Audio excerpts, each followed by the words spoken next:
اور حضرت عثمان غنی رضی اللہ تعالیٰ عنہ کی تمہید کے طور پہ میں مختصر سے آپ کے سامنے تعریف رکھتا ہوں۔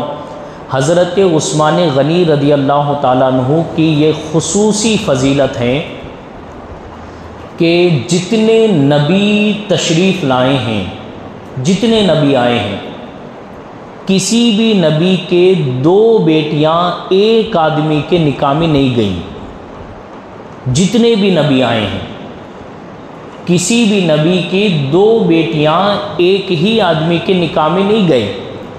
یہ خصوصیت صرف حضرت عثمان غنی رضی اللہ تعالیٰ عنہ کی ہیں کہ حضرت عثمان غنی کے نکاح میں ہمارے پیارے آقا نبیوں کے سردار کی 2 بیٹیاں حضرت عثمان غنی کی نکاح میں گئیں۔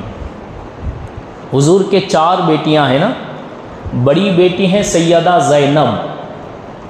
سیدہ زینب کے شوہر کا نام ہے ابو العاص بن ربیع، اور حضور کے دوسری بیٹی ہیں حضرت رقیہ۔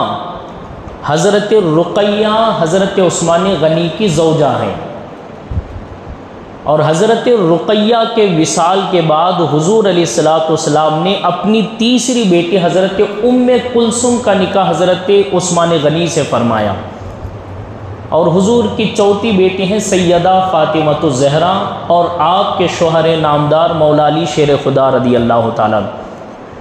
تو یہ خصوصیت صرف حضرت عثمان غنی کو ملی کہ ایک ہی نبی کے 2 بیٹیاں حضرت عثمان غنی کے نکاح میں آئی، وہ بھی نبیوں کے سردار کی بیٹیاں۔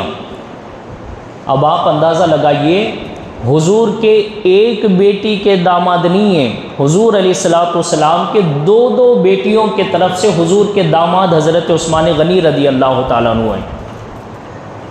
اب آپ خود اندازہ لگا سکتے ہیں آپ کی شان کے تعلق سے کہ جن کو حضور نے اپنی 2 بیٹیاں عطا فرمائی ہوں، ان کی شان و عظمت کیا ہوگی۔ اور بیٹیاں جب کوئی آدمی دیتا ہے نا تو پھر دیکھ کے دیتا ہے۔ آپ بھی بیٹی کے تعلق سے جب رشتہ دیکھتے ہیں تو کیا کرتے ہیں؟ بیٹی کے تعلق سے پہلے پورا انکوائری کرتے ہیں، پہلے معلومات کرتے ہیں، اس کے اخلاق کیسے ہیں، اس کی عادتیں کیسی ہیں، اس کا کردار کیسا ہے، پورا دیکھ کے اپنی بیٹی کو دیتے ہیں نا۔ نبیوں کے سردار امام الانبیاء اپنی 2 بیٹیاں عثمان غنی کو دیے ہیں۔ آپ اندازہ لگائیے عثمان غنی کے اندر حضور نے کیا کیا دیکھا ہوگا، کیا شان و عظمت دیکھی ہوگی کہ اپنی 2 بیٹیاں حضرت عثمان غنی کی نکاح میں لی۔ یہ صرف خصوصیت نہیں ہے، اس کے ساتھ ساتھ ایک اور خصوصیت حضرت عثمان غنی رضی اللہ تعالیٰ عنہ کی یہ ہے، بیعت رضوان کے موقع پر۔ بیعت رضوان اس بیعت کو کہتے ہیں کہ جب حضور علیہ الصلوۃ والسلام عمرہ کے ارادے سے جب آپ خانہ کعبہ کے پاس مکہ معظمہ جا رہے تھے مدینہ سے، تو بیچ میں کفار نے روک لیا اور روک کے کہا کہ آپ جو ہے عمرہ نہیں کر سکتے، آپ واپس چلے جائیے۔ تو حضور علیہ الصلوۃ والسلام نے اس وقت اللہ کے حکم کے مطابق تمام صحابہ کو جمع کیا، اور حضور نے ارشاد فرمایا دیکھو اللہ کی طرف سے حکم آیا ہے کہ اس بار ہم عمرہ نہیں کریں گے، واپس جائیں گے۔ تو صحابہ کرام نے عرض کیا یا رسول اللہ، جب ہم مکے کے قریب آئے ہیں تو ہم عمرہ کر کے جائیں، خالی کیوں جائیں؟ تو تمام صحابہ کرام نے جب حضور سے عرض کی تو حضور نے فرمایا کہ نہیں، یہ اللہ کا حکم ہے، لہٰذا تم سارے میرے پاس جمع ہو جاؤ، سب میرے ہاتھ میں ہاتھ دے کے بیعت لو، بیعت کرو مجھ سے۔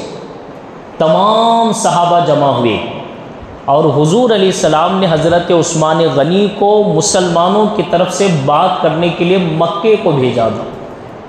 حضور نے بھیجے، مکے کو جاؤ، تم ہمارے طرف سے بات کر کے آؤ، وہاں کا ماحول دیکھ کے آؤ۔ اب حضرت عثمان غنی ادھر تشریف لے گئے، تمام صحابہ بیعت کرنے کے حاضر ہوئے۔ کون نہیں ہے؟ حضرت عثمان غنی رضی اللہ تعالیٰ عنہ نہیں ہے۔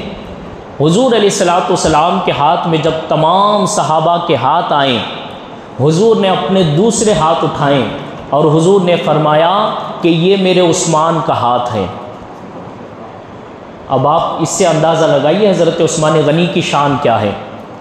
حضور نے فرمایا یہ میرے عثمان کا ہاتھ ہیں، وہ غیر حاضر ہیں، میرے حکم سے مکہ گیا ہے، لہٰذا تم سب میرے ہاتھ میں ہاتھ دو، اور میرا ہاتھ عثمان غنی کا ہاتھ ہے، اور میں اپنے ہاتھ کو عثمان غنی کا ہاتھ بنا کے اپنے ہاتھ پہ رکھتا ہوں، میرا عثمان بھی میرے ہاتھ کی طرف سے بیعت کرنے والوں میں شامل ہے۔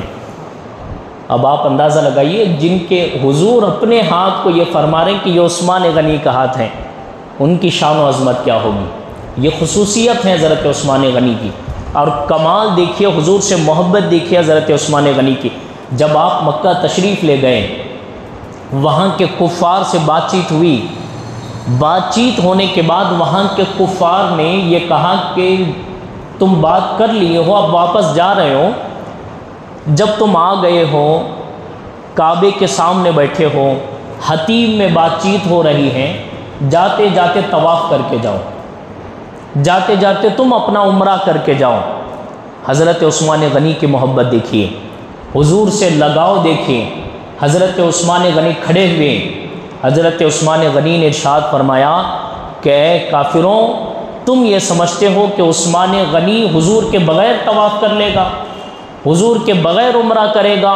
خدا کی قسم، ہمیں خانہ کعبہ کی عظمت بھی مصطفیٰ کی وجہ سے ملی ہے۔ ہمیں یہاں کا عمرہ، یہاں کا حج، یہاں کے طوافیں حضور کی وجہ سے معلوم ہوئی ہیں۔ میں حضور کے بغیر طواف نہیں کروں گا، واپس تشریف لائے، واپس تشریف لائے۔ حضور نے پوچھا کہ عثمان عمرہ کر کے آئے ہو؟ عثمان غنی عرض کرتے یا رسول اللہ، مصطفیٰ کے بغیر عثمان طواف کیسے کر سکتا ہے، آپ کے بغیر عمرہ کیسے کر سکتا، میں خالی آ گیا ہوں۔ تو حضور علیہ السلام کی یہ محبتیں تھی حضرت عثمان غنی رضی اللہ تعالیٰ عنہ کی، حضور کے بغیر آپ نے طواف کرنا بھی پسند نہیں کیا۔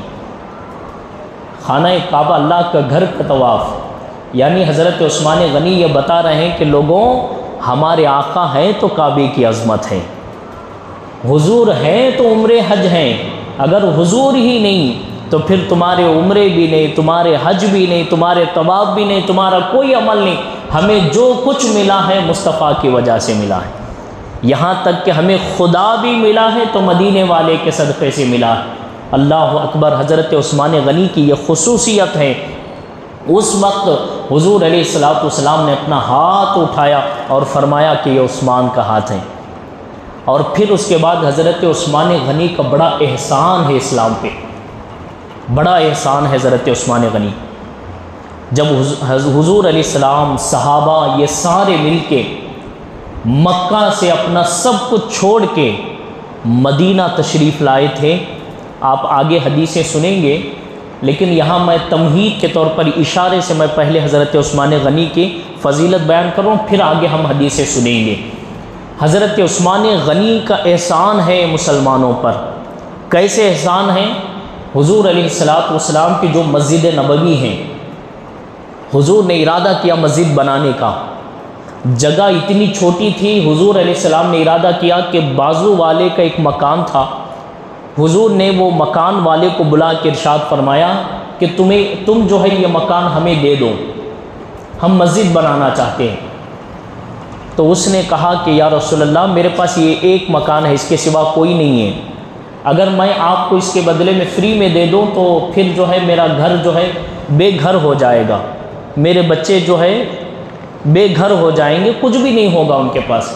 حضور نے ارشاد فرمایا کہ تم فری میں مت دو، میں اس کے بدلے میں تمہیں جنت میں گھر دوں گا۔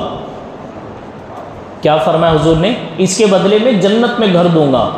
لیکن وہ آدمی ہاتھ جوڑ کے کہتا ہے کہ حضور، میرے بچوں کے لیے فی الحال میں کچھ بھی نہیں ہے، اس لیے میں فری میں نہیں دے سکتا، اسے جنت کے بدلے میں بھی نہیں دے سکتا۔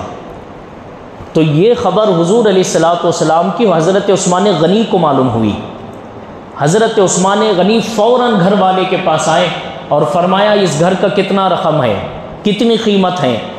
فوراً قیمت آپ نے بتائی اور آپ نے قیمت ادا کر دی۔ حضور کی بارگاہ میں پہنچے، عرض کرتے ہیں کہ یا رسول اللہ، میں نے سنا ہے آپ گھر خریدنا چاہتے ہیں۔ حضور نے ارشاد فرمایا ہاں عثمان، خریدنا چاہتا ہوں۔ حضور کیا ہوا؟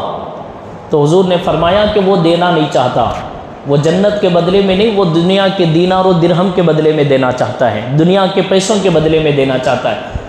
تو حضور علیہ السلام سے حضرت عثمان غنی عرض کرتے ہیں یا رسول اللہ، آپ نے سنا ہے میں نے کہ آپ نے اسے جنت کا وعدہ کیا ہے، اگر گھر دے گا تو جنت دیں گے۔ تو حضور نے ارشاد فرمایا ہاں یقیناً میں نے کہا ہے۔ تو حضرت عثمان غنی کہتے یا رسول اللہ، عثمان نے وہ مکان خرید لیا ہے، آپ مجھ سے وعدہ کریں مجھے جنت دیں گے، میں یہ گھر مسجد کے لیے وقف کر دوں گا۔ حضور نے فرمایا کہ ہاں عثمان، میں یہ گھر کے بدلے میں تجھے جنت کا وعدہ کرتا ہوں۔ حضرت عثمان غنی کہتے ہیں کہ یا رسول اللہ، پھر یہ پورا مال و دولت مصطفیٰ کے قدموں میں ہے۔ ایسے ایک دو واقعات نہیں، آپ آگے حدیثوں سے سنیں گے، کئی واقعات ہیں حضرت عثمان غنی نے اپنے پیسے خرچ کر کے، اپنی دولت لگا کے مسلمانوں کو بھی جذبے دیے، مسلمانوں کو ہمت دیے اور احسان بھی فرمایا۔